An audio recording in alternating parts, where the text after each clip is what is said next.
So you should all know by now that I do love a bit of retro gaming every once in a while. So it may come as no surprise to you that this week I've been playing a retro game.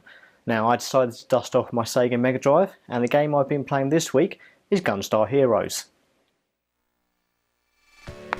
Now this game is easily in my top 5 games of all time, mainly because it's fast paced, absolutely insane and very easy to pick up and play for a little while. It's a run and gun game like they don't make anymore, and after 2 decades it's still one of the pinnacles of the genre. From the very start there are many decisions to make.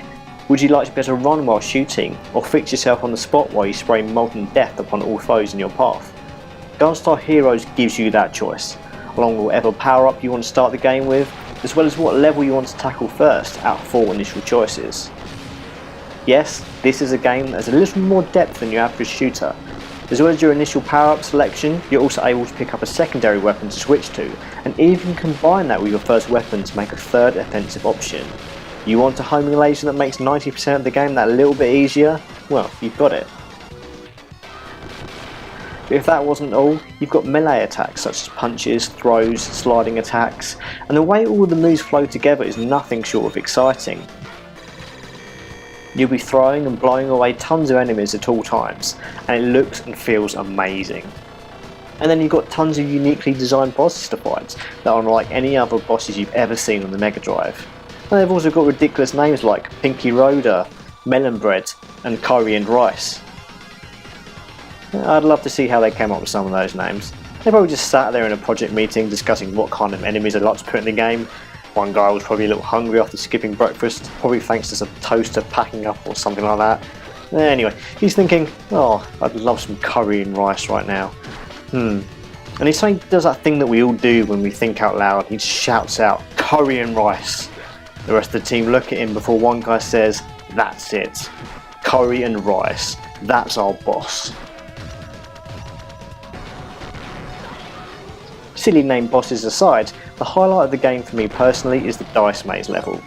After fighting through a seemingly normal section of the game, you're taken to, of all things, a board game where you actually have to throw a dice to proceed, with each space on the board corresponding to an event. It's absolutely mad and proof of how much variety there is within this game.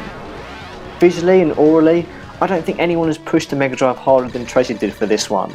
With so many visual effects that take place you wouldn't even think were possible on the system, such as scaling and rotation effects. But here they are, and all without any slowdown whatsoever.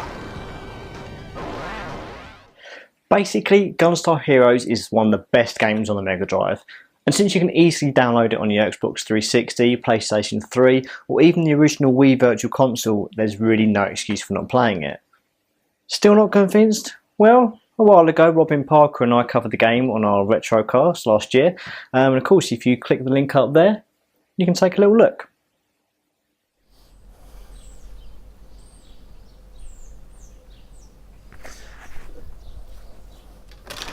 Hi there, you may know me as Adam Cook, editor extraordinaire of GodIsAGeek.com. What you don't know about me is that I'm also a world-class golfer who plays on the PGA Tour alongside the likes of Tiger Woods. So I'm just going to show you a couple of golf tricks. So we're at that kind of funny period where there's kind of no major tentpole releases coming out, no disc-based games if you like. So I'm sort of going back to some games I maybe downloaded and meant to play, or demos and that sort of thing, when I remembered that Powerstar Golf had gone sort of free to play on Xbox One. So I downloaded that ages ago and never even booted the game up, and now I have, and I'm kind of pleasantly surprised by it. It's pretty much everybody's golf, but for Xbox One in this case, and it's something I may actually consider buying the full version of, because it's a really fun game and it's got some really nice little social hooks. Like you can see your friends where they've done certain things, had their furthest shot from such and such distance, or their best drive, and it's got hooks to make you play over and over again. What it does, I mean, there's really not a lot to do though unless you do shell out. I mean, it's free to play. That's the model that these games are nowadays, and that's the kind of hook to make you spend money out, isn't it? You know. Well then, come on. So this here's a club. It's a silver club, and you use this to hit the ball.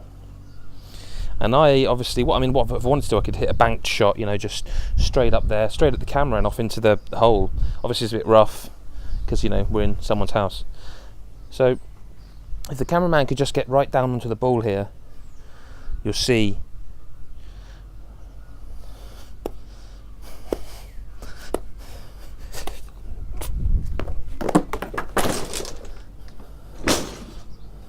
I guess what's the most fascinating thing to me here is that I never played the game before it was free to play, so looking at like Metacritic and seeing scores of around 6 to 7, maybe lower, it's hard to sort of wonder what it was like. Was it a value for money thing? Did it just feel like you weren't getting enough content? Because for a free game to just boot up now and again and have a couple of rounds of golf and perhaps to play with your friends, it seems really decent. But what I'm really interested here in is if you played it before, and I know some of you are on my friends list and I know you definitely did, what do you feel about the free-to-play idea here? Because obviously there were games like Killer Instinct that were free-to-play, and again that was pretty well reviewed, but this one seemed to not be so.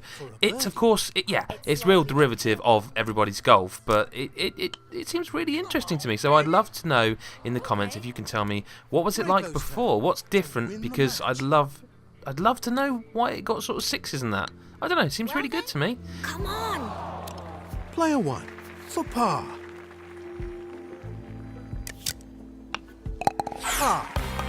Yes. Simple. Thanks for watching.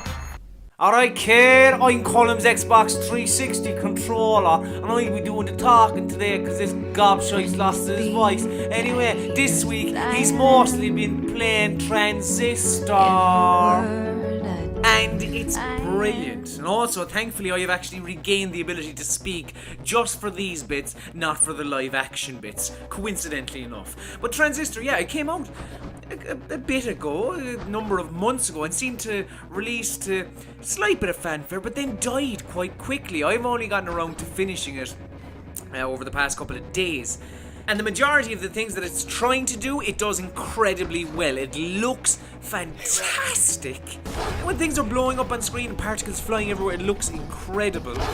The sound, the soundtrack is brilliant. I recommend anyone to just even listen to the soundtrack separate to the game, but only after finishing it, because you'll kind of give certain things away to yourself.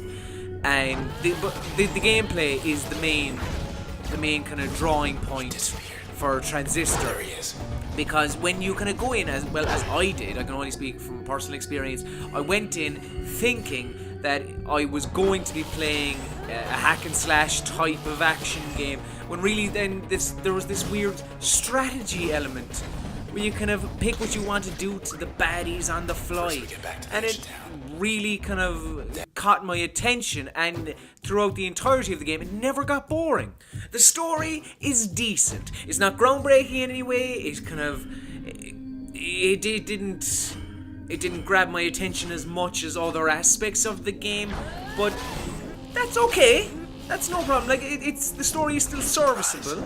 It ends in a quite an emphatic fashion. Leading up to that ending, it's constantly kind of asking questions without giving you much resolution. But the ending is quite satisfactory. And overall, yeah, I think I would call the story satisfactory. One cool thing, actually, on PS4 is that your Transistor, your sword, who is the voice of the game, constantly kind of narrating like the guy in Bastion, will speak to you through the actual controller, which is pretty cool. If you haven't played Transistor, I would highly recommend it. It's a wonderful game, and I feel I'm losing my voice again. I'm losing my voice.